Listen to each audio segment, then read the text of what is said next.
Having identified the vision that we have for us as a church, to be a church that is for, of, and by the peoples of many nations, we recognize that we are joining in a journey of growth. It's a recognition that that growing into this vision is something that is inherent, is a necessary part of what we are doing. We recognize that we all need to grow. Every last one of us.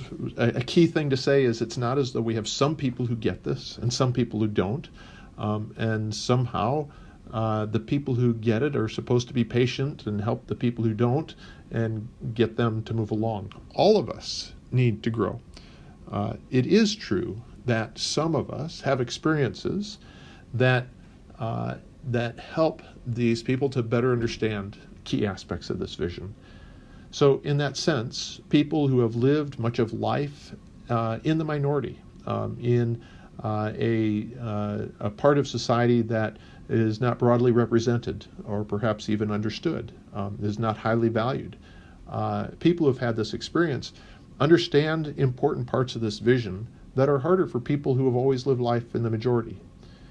And yet, for all of us, we need to grow in this. We need to understand how this is experienced by different people and what does it mean to be for, of, and by the peoples of many nations. We all need to grow in this vision, and being a part of this church it's important to recognize that, and more than just recognizing it, we are committed to grow. And this is an expectation for everybody who wants to be a member of the church, there is a commitment to grow into this vision. We want to grow into Christ. We want to grow in our knowledge of Him. And in loving our neighbors as ourselves within this community, we also want to grow in understanding what it means to be for, of, and by the peoples of many nations. We're committed to grow collectively. And so there are many things that we will do as a church to try to grow into this vision. In our worship services, there will be ways in which we try to grow into this vision.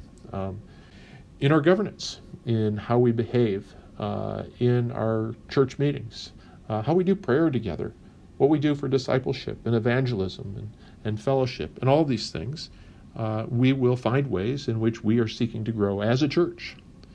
We also recognize that as individuals, we need to work to grow into this vision, each of us. And so there are things that are asked of people, ways in which we'll be asked to experience things that are maybe unusual for us, a different kind of worship service to experience that, or conversations to have, or places to go, foods to eat, things that will stretch us, things that will be different, and they're important things for us as a whole and as individuals to be doing to grow into this vision.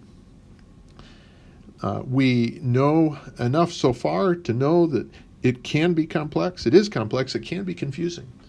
When I encounter someone who uses the same words as I do, yet seems to mean something quite different than I thought it meant. Or sometimes we use very different words, and it turns out we're actually talking about some of the same things. Or maybe they're just a new category of things, and I don't understand it. It can be complex to say, how do we care for people and serve and welcome people who are very different? It's a little bit like serving a meal when you have people with very different tastes and ability to tolerate things. And so some people want spicy food, and some people can't eat spicy food, and some people are allergic to certain kinds of food that other people just love.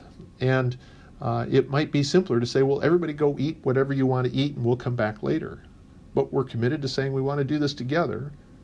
It is more complex, and it can be confusing when I don't quite understand what it is that you see, and it's using terms that I'm not used to, or describing ideas that are new to me.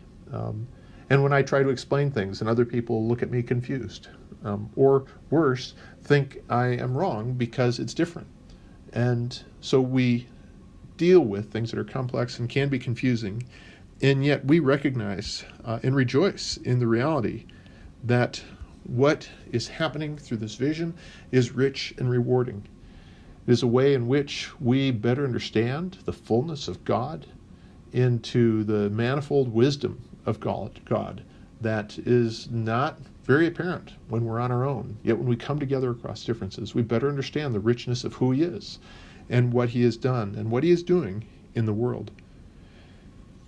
And so this commitment to growth certainly is a key part of our duty, that we have to be willing to say, I'm going to grow. I'm going to work at this.